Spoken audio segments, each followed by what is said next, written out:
सिंहासन छोड़ देते हैं और दौड़े दौड़े जाते हैं, गुरुदेव को एकदम आदर सहित सिंहासन तक लाते हैं। गुरुदेव को कहते हैं सिंहासन पर बैठिए। गुरुदेव ने कहा कि नहीं बेटा, यह सिंहासन तुम्हारा है, इस सिंहासन पर तुम ही बैठो।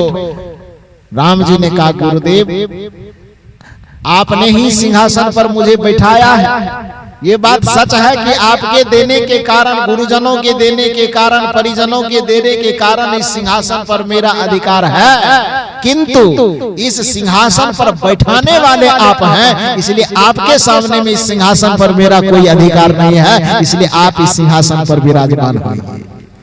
और गुरुदेव का हाथ पकड़ करके गुरुदेव को सिंहासन पर बैठाते, घर के अंदर सूचना भेजवाते हैं कि सीता जी से जाकर के कहो कि गंगा जल और कठौता लेकर के आवे। ये नहीं कहा कि किसी नौकर को कहना लेकर के आने, लेकिन कुछ चीजें, चूंकि कुछ चीजें ऐसी है जो किसी के मार्फत से नहीं करवाना चाहिए बल्कि स्वयं करना चाहिए। सेवा का कार्य, अपने बड़े बुजुर्गों के सेवा का कार्य, खास करके माता पिता गुरुजनों का सेवा कार्य, या किसी के द्वारा नहीं करवाना चाहिए, बल्कि जहां तक संभव हो सके स्वयं के द्वारा करने का उसे प्रयास करना चाहिए। अपने माता पिता को आप नौकरों के माध्यम से खाना पहुंचवाते हो, शायद उस माता पिता को उस खाने से पेट तो भर जाएगा, लेकिन मन की संतुष्टि नहीं मिलेगी, क्योंकि खाना आप घर में भी खिलाते हो और खाना पैसे देकर के कोई होटल में भी खाता है। खाना दोनों जगह मिलता है, लेकिन होटल के खाने से पेट भरता है, लेकिन घर के खाने से पेट के साथ साथ हमारा मन भी भरता है। इसलिए घर के भोजन में और होटल के भोजन में बहुत ज्यादा अंतर है। यदि आप अपने घरों में अपने नौकरों के माध्यम से, किसी दूसरे के माध्यम से अपने माता पिता को थाली में भोजन परोस करके भेजवाते हो, तो कदाचित याद रखना आपके माता पिता के पेट की भूख तो मिट जाए, क्योंकि पेट में कुछ डालें तो भूख तो खत्म हो ही जाएगी। हो सकता है कि आप अपने घर में किसी दूसरे के माध्यम से, दूसरे के हाथ से यदि खाना परोस करके भेजवाते हो, पानी का गिलास भेजवाते हो, तो कदाचित पानी पीने से प्यास बुझ जाएगी, कदाचित भोजन करने से भूख मिट जाएगी। पेट की भूख तो मिटेगी, लेकिन मन हमेशा भूखा रहेगा, भाव हमेशा भूखा रहेगा। इसलिए माता पिता को केवल पेट की भूख नहीं मिटाना है, उसके मन के भाव के भी भूख को मिटाना है। तो प्रयास यह करना कि अपने हाथ से परोस करके भाव पूर्वक माता पिता को खिलाना, ये सबसे बड़ी पूजा हो जाएगी। प्यास लगे तो भाव के साथ पानी पिलाना। तो राम जी ने यहाँ ये आदर्श प्रस्तुत किया कि गुरु जी को पहले सिंहासन पर बैठाया और उसके बाद सीता जी को खबर भेजवाए कि गंगा जल कहिए लेकर के आने के लिए। सेनापति ने पूछा, मंत्री ने पूछा, किसी नौकर के माध्यम से बुलवाऊं क्या? राम जी ने कहा नहीं, सीता जी को खुद कहना आने के लिए। सीता जी खुद आती है, श्री राम जी और सीता जी स्वयं बैठते हैं। श्री राम जी जल पखारती है, श्री सीता जी जल पखारती है और श्री राम जी अपने हाथ से गुरु जी के चरण को धोते हैं। वर्णन है रामचरितमानस में। कुछ लोग कहते हैं कि कबीर पंथ की मर्यादा में चरण धोने का क्या रिवाज है। सनातन धर्म के लोगों देखो, सनातन धर्म के जो सबसे बड़े मर्यादा पुरुषोत्तम कहलाने वाले हैं, तुम देखो कि वहां से वह परंपरा कैसे हमारी भारतीय संस्कृति का अंग बना हुआ है।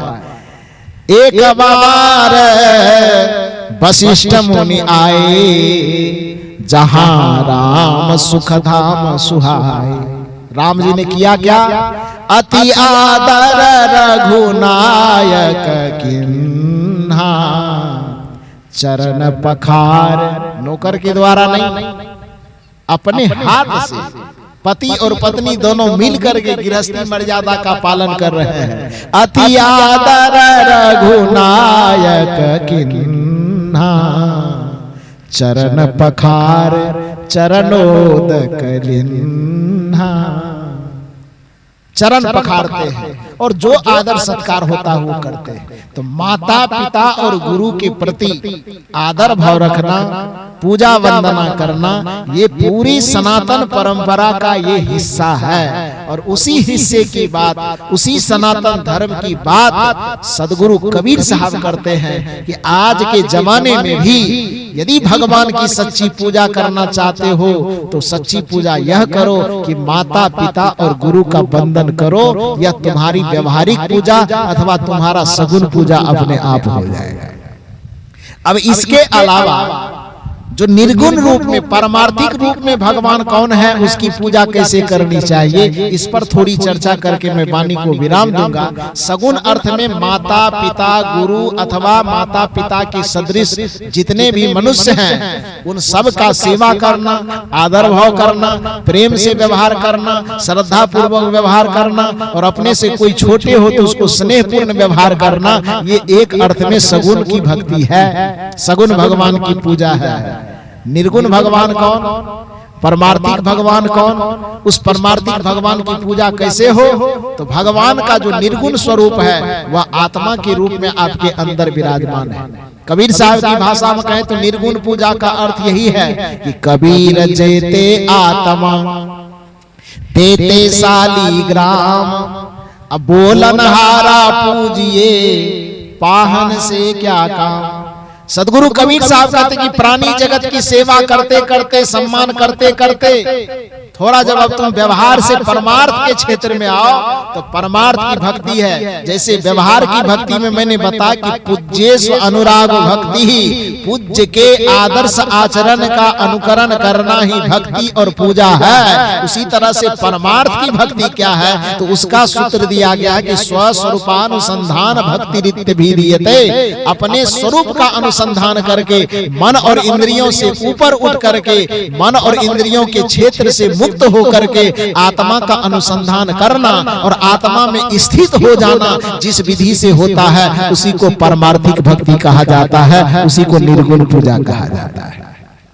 तो सगुण रूप में ये दिखने वाले जितने प्राणी हैं उसकी सेवा करना, सत्कार करना, आदर करना, ये पूजा है, जिसको कबीर साहब ने कहा सरगुण की सेवा करो, निर्गुण का कर ज्ञान, सरगुण निर्गुण से परे तहां हमारा ध्यान। कुछ लोग कहते हैं कि कबीर साहब ने सगुनवाद का बड़ा खंडन किया। कहां खंडन किया भाई? सगुन के नाम पे तुम मूर्ति के सामने माथा झुकाते हो तो तुम्हारी भूल है, जो खा नहीं रहा है उसको खिला रहे हो तो तुम्हारी भूल है, जिसको गर्मी लग नहीं रही उसको तू पंखा झेल रहा है, ये तुम्हारी भूल है, जिसको भूख नहीं लग रही है उसको तू भोजन करा रहा है। तो ये सगुन के नाम पे तुम पूजा करके नहीं, पूजा नहीं कर रहे हो, बल्कि सगुन के नाम पे भटक रहे हो। ठंडी लग नहीं रही है फिर भी कम्बल ओढ़ा रहे हो, तो सगुन के नाम पर ये भटकाव है। हाँ, सगुन के नाम पर यदि कम्बल ओढ़ाने को पूजा कहा जाएगा तो निश्चित है कि देखना ठंडी में यदि कोई ठिठुर रहा है और उसके शरीर पे यदि आपने कम्बल ढक दिया तो समझ लेना कि तूने भगवान के शरीर पे कम्बल ढक दिया है। यदि किसी भूखे को आदर पूर्वक आपने भोजन करा दिया तो समझ लेना कि आज मैंने भगवान को भोजन करवा दिया है। किसी प्यासे को यदि तूने पानी पिला दिया तो समझ लेना कि आज हमने भगवान पर जल चढ़ा करके आया है। यदि किसी को आप अपनी योग्यता और क्षमता से कुछ मदद कर सको तो समझ लेना कि आज भगवान की सच्ची पूजा हो पाई। यही कबीर साहब सगुन पूजा मानते हैं। निर्गुण पूजा जो सभी घटों के अंदर जो रमन करने वाला वह राम है, जिसकी कहानी में कह रहा था और आधे में मैंने छोड़ दिया। वो कहानी को पूरा करूं कि मन और इंद्रियों में जो 14 इंद्रियां मूल रूप से है, उन इंद्रियों में आपस में जो लड़ाई हुई, लड़ाई क्या हुई कि हम बड़े हैं तो हम बड़े हैं। आंख ने कहा हम बड़े हैं, कान ने कहा हम बड़े हैं, मुंह ने कहा हम बड़े हैं, पैर ने कहा हम बड़े हैं, लेकिन सब अपने अपने जगह पर बड़े हैं। कोई एक बड़ा कोई एक छोटा नहीं। लेकिन जब सबके मन में अहम भाव पैदा हो जाओ कि नहीं हमसे कोई बड़ा नहीं, तो उस जगह नियम क्या होगा? स्वाभाविक है कि झगड़ा होगा, विवाद होगा। अब विवाद होगा तो क्या होगा? रूठ करके कोई कहीं जाएगा, कोई कहीं जाएगा।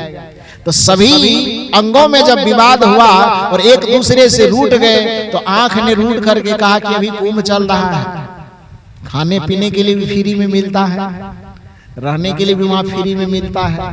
तो यदि ज्यादा झगड़ा करोगे, झंझट करोगे, तभी महात्मा भी वहां फुकट में बनाया जाता है। तुरंत एक दिन में जाइए, के दिन में महामंडलेश्वर बना देते हैं।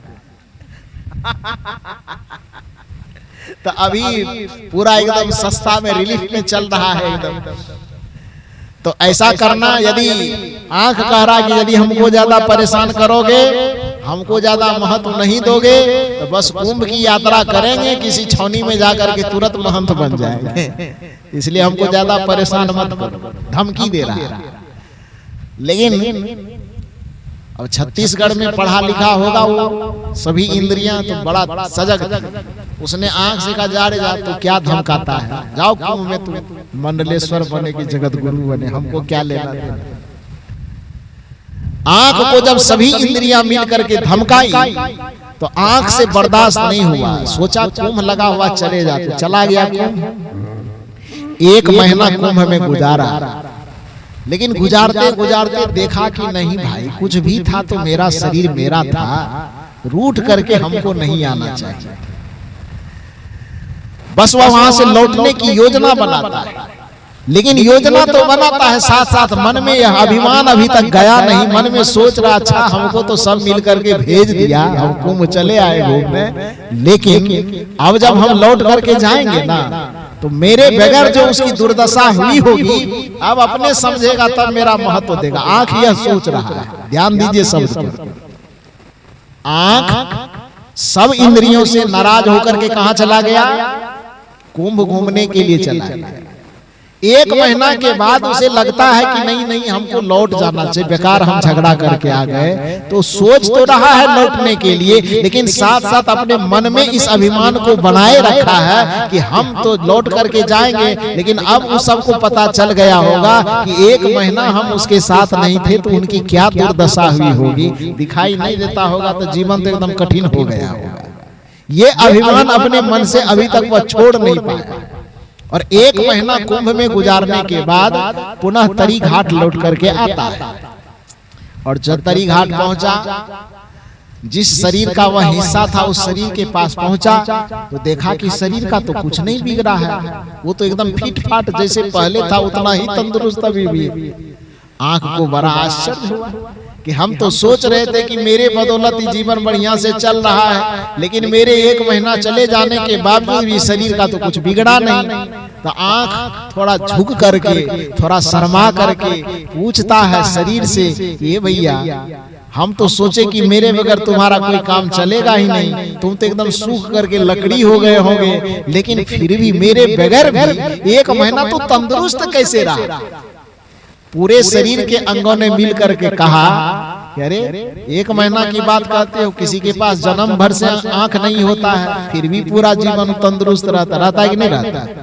तो कहा जैसे एक जन्मांध जन्म से लेकर के मृत्यु तक अंधा रहता है, फिर भी उसका जीवन पुष्ट रहता है कि नहीं रहता है। तो जब एक आदमी का पूरा जीवन आंख के बगैर पुष्ट रह सकता है, तो तू तो 1 ही महीना के लिए कुंभ गया था, तो मेरा क्या बिगड़ेगा। आंख शर्मा गया, शामिल हो गया। कान ने कहा हम पहले न कह रहे थे तुमको, तुम्हारा वैल्यू कम है, मेरा वैल्यू ज्यादा है। तुम्हारे बगैर तो कुछ देर जीवन चल भी सकता है, मेरे बगैर जीवन की कल्पना नहीं हो सकती। सभी इंद्रियों ने कहा कि आंख आजमा लिया, तुम्हारा घमंड अभी चूर नहीं हुआ है, तुमको भी यदि जांचना है तो तुम भी चला जा महामंडलेश्वर, कुछ दिन बन जाना, फिर लौट के आना। कान भी जाता है, कान भी 1 महीना गुजार करके फिर लौट करके आता है। कान भी इसी अभिमान में फूला हुआ कि मेरे बगैर तो रोड पे किधरों चला होगा, बस धक्का मुक्का मार के पूरा खत्म हो गया होगा, बर्बाद हो गया होगा। लेकिन 1 महीने के बाद जब लौट करके आता है तो फिर भी देखता है कि आदमी तो अभी भी तंदुरुस्त है। भाई बड़ा गजब है। कान भी शर्माते हुए पूछा कि भाई कैसे गुजारा हो गया। सभी शरीर के सभी अंगों ने कहा कैसे, जो जन्म से बहरा रहता क्या उसका जीवन नहीं चलता है, चलता है कि नहीं चलता है। तो कहा जैसे जन्म से बहरा आदमी के जीवन का गुजर बसर हो सकता है, तो फिर 1 महीना के लिए तू हमसे दूर चला गया तो गुजर बसर क्यों नहीं होगा। ठीक इसी प्रकार से सभी इंद्रियां आपस में अपना अपना महत्व बताती है। सब धमकाया जाता है, सब 1-1 महीना के लिए हाथ, 1 महीना के लिए पैर, 1 महीना के लिए कान, 1 महीना के लिए आंख, माने शरीर का जितना अंग है सब 1-1 महीना के लिए इस तन से जुदा होता है, सब जाता है, सब लौट करके आता है, लेकिन फिर भी शरीर सबके बगैर भी जिंदा रह लेता है। अब भीतर से आत्मा कहती है भैया सबका जांच पड़ताल हो गया, एक एक महीना महामंडलेश्वर बनकर के आ गए जगत गुरु,